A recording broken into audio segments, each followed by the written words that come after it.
तो दोस्तों स्वागत है आपका हमारे यूट्यूब चैनल पर।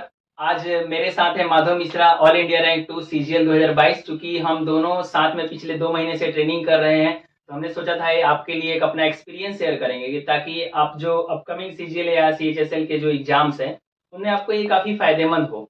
तो माधव मिश्रा जी, आप का जो ये सीजीएल का अटेम्प्ट कौन सा था? मेरा पहला अटेम्प्ट था सीजीएल का।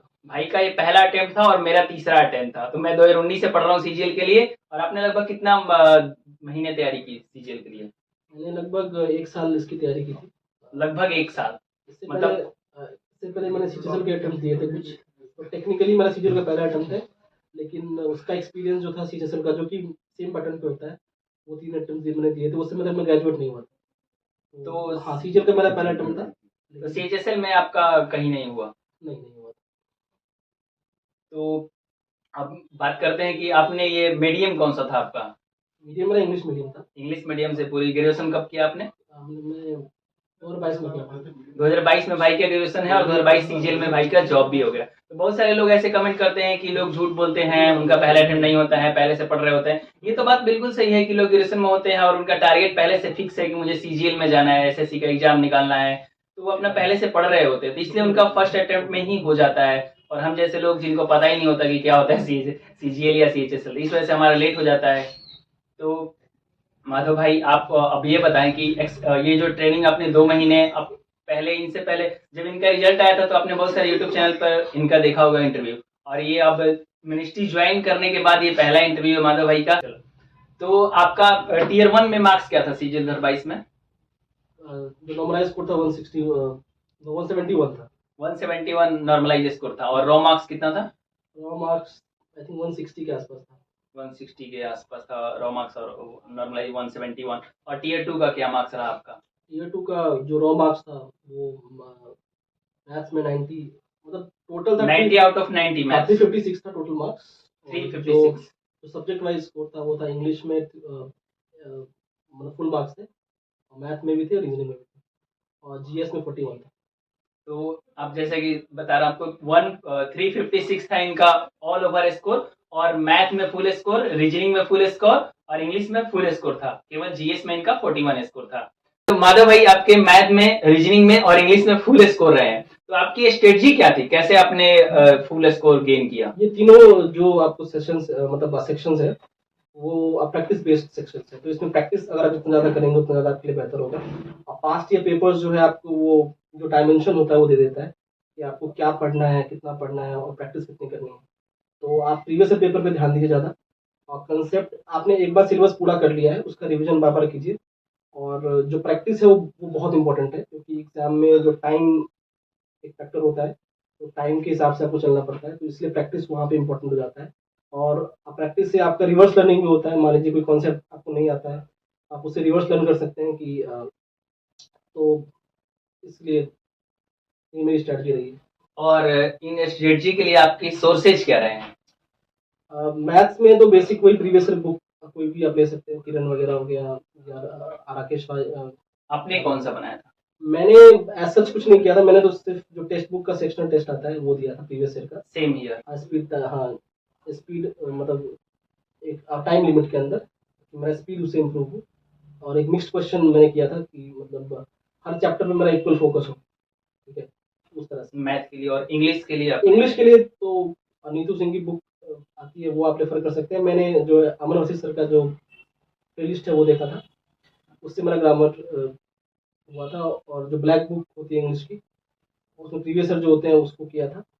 और इसके अलावा रीडिंग बहुत इंपॉर्टेंट है, क्योंकि अब जो मेंस एग्जामिनेशन है वो रीडिंग और कॉम्प्रीहेंशन ओरिएंटेड हो गया है। तो रीडिंग एक बहुत इंपॉर्टेंट एस्पेक्ट है, क्योंकि वो आपको ओवरऑल अंडरस्टैंडिंग देता है इंग्लिश की। तो रीडिंग आप जरूर करें, 30-40 मिनट हो सके तो आप डेली उसको अपने शेड्यूल में रखें। तो क्या मतलब लोगों को आप बोलेंगे कि न्यूज़पेपर पढ़ना चाहिए कंप्रीहेंशन के लिए, या प्रीवियस पेपर से भी काम हो जाएगा? न्यूज़पेपर आप अगर, वो ठीक रहेगा। न्यूज़पेपर मतलब प्रीवियस तो प्रैक्टिस के लिए करेंगे आप, न्यूज़पेपर आप डेली पढ़ सकते हैं। और शुरुआत में जो आपके इंटरेस्ट का टॉपिक्स होते हैं, जैसे क्रिकेट हो गया, पॉलिटिक्स हो गया, या आपको एंटरटेनमेंट हो गया, आप उससे स्टार्ट कर सकते हैं। लेकिन बाद में जब आपका मतलब कुछ टाइम हो गया है, तो आप हर तरह के टॉपिक पढ़ें, क्योंकि एग्जामिनेशन में कोई भी आपको कॉम्प्रीहेंशन किसी भी टॉपिक पे आ सकता है।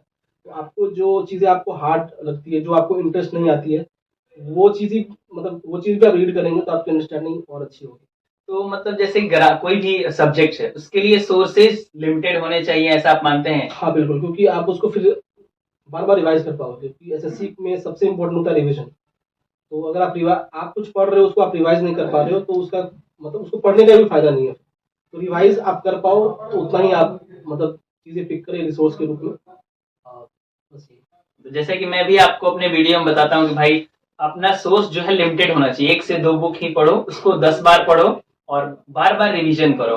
तो भाई ने इंग्लिश के वोकैब के लिए लोग पूछते हैं कि वोकैब कहाँ से करें, तो ब्लैक बुक एक सोर्स अपनाइए, उसको बार-बार रिवाइज कीजिए। ग्रामर के लिए भी 1-2 सोर्स ही रखिए और टेस्ट जो है वो रेगुलर देते रहिए। तो माधव भाई जो टेस्ट है वो वीक में लगभग अभी 8 से 9 महीने है सीजीएल 2024 होने में। तो वीक में अभी जो नए कैंडिडेट हैं जिनका सिलेबस अभी मान के चलो आधा पूरा हुआ है या पूरा होने वाला है, उनको क्या करना चाहिए टेस्ट के लिए? नहीं, अगर आप एक बिगिनर हैं, तो आपके टेस्ट्स में थोड़े से गैप होने चाहिए। ऐसा नहीं कि आप डेली टेस्ट दे रहे हैं, क्योंकि आपको इम्प्रूव करने का भी टाइम चाहिए होता है। तो आप हर वीक में टेस्ट दे सकते हैं। आपने संडे को टेस्ट दिया, फिर 6 दिन आपके पास होगा, जिसमें आप जो आपका सिलेबस कंप्लीशन है, उस पे ध्यान देंगे, और जो आपके टेस्ट में आपका वीक एरियाज़ है, उस पे काम कर सकते हो। मैं भी बताता हूँ कि वीक में 2 टेस्ट दे लो और उसका एनालिसिस अच्छे से करो। और जब एग्ज़ाम पास आए, तो आप उसको मतलब उसकी फ्रीक्वेंसी को बढ़ा सकते एग्जाम पास है तो बिल्कुल बढ़ाना भी चाहिए। और ऑल इंडिया जो मॉक टेस्ट ओली बोर्ड पे जो ऑनलाइन होता है, वो वीकली आप देते थे? हैं।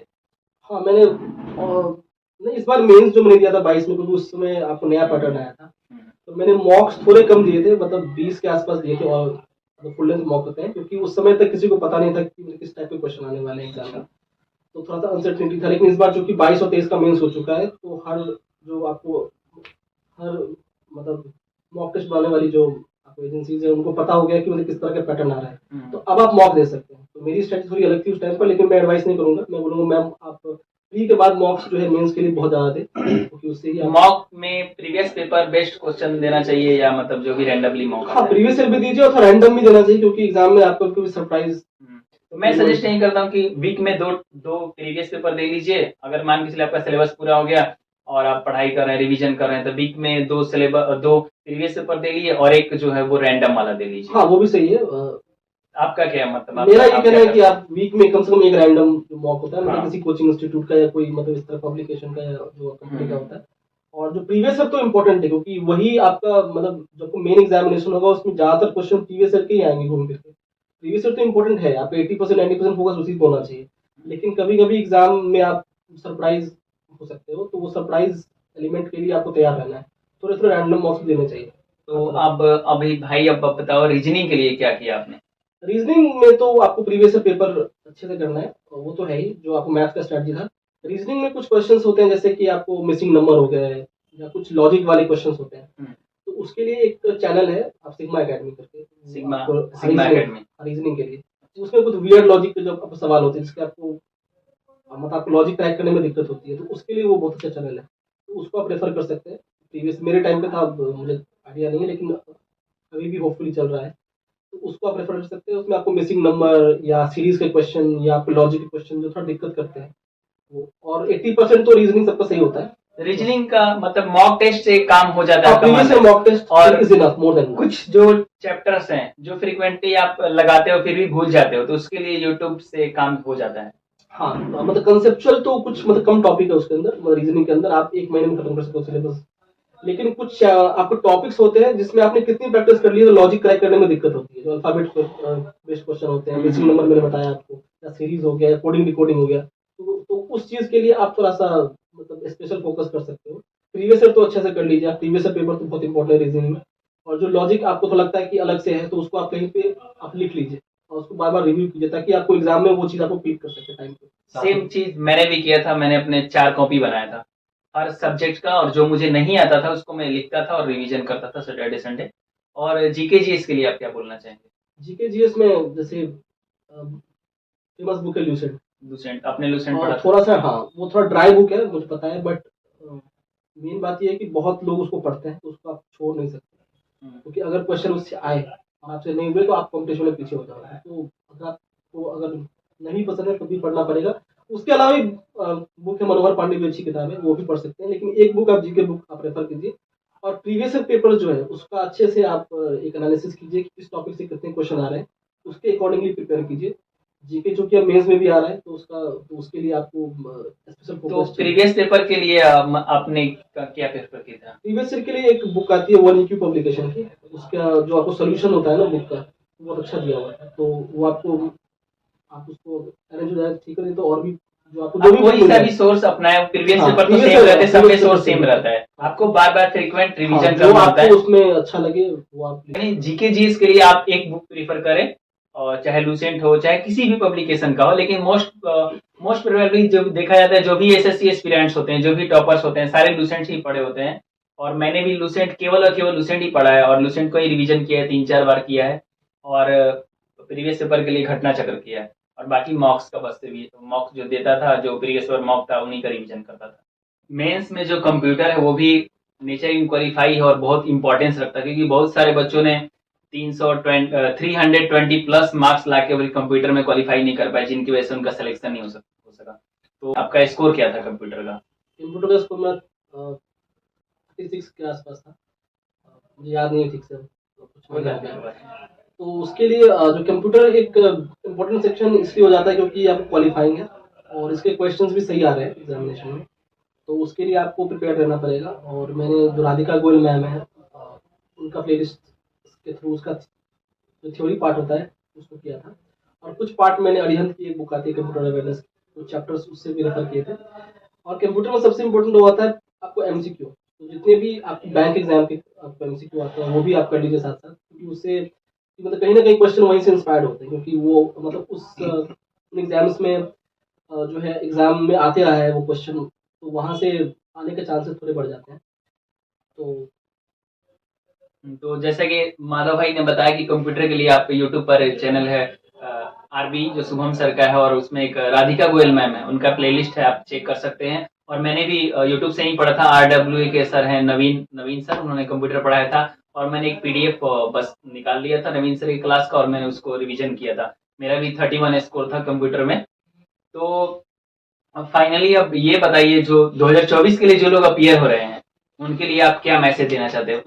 2024 के लिए अभी से एम्पल टाइम है, और क्योंकि बहुत मन से तो आप सिलेबस एक बार पूरा कर लें और प्रैक्टिस पे ज़्यादा फोकस करें। और मॉक्स जो है एग्जाम के आप जब पास आ रहे हैं तो मॉक्स की फ्रिक्वेंसी बढ़ा दें, और आपको वेल प्रिपेयर्ड रहना पड़ेगा क्योंकि अब कंपटीशन हाई हो गया है।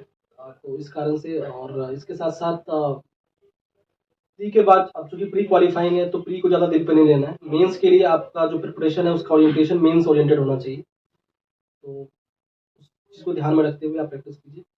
और मॉक्स के अलावा जो प्रीवियस पेपर है वो एक बहुत इंपॉर्टेंट चीज़ रोल प्ले करता है एसएससी एग्जामिनेशन में, तो उस पर भी आपका फोकस होना चाहिए। All the best for the examination.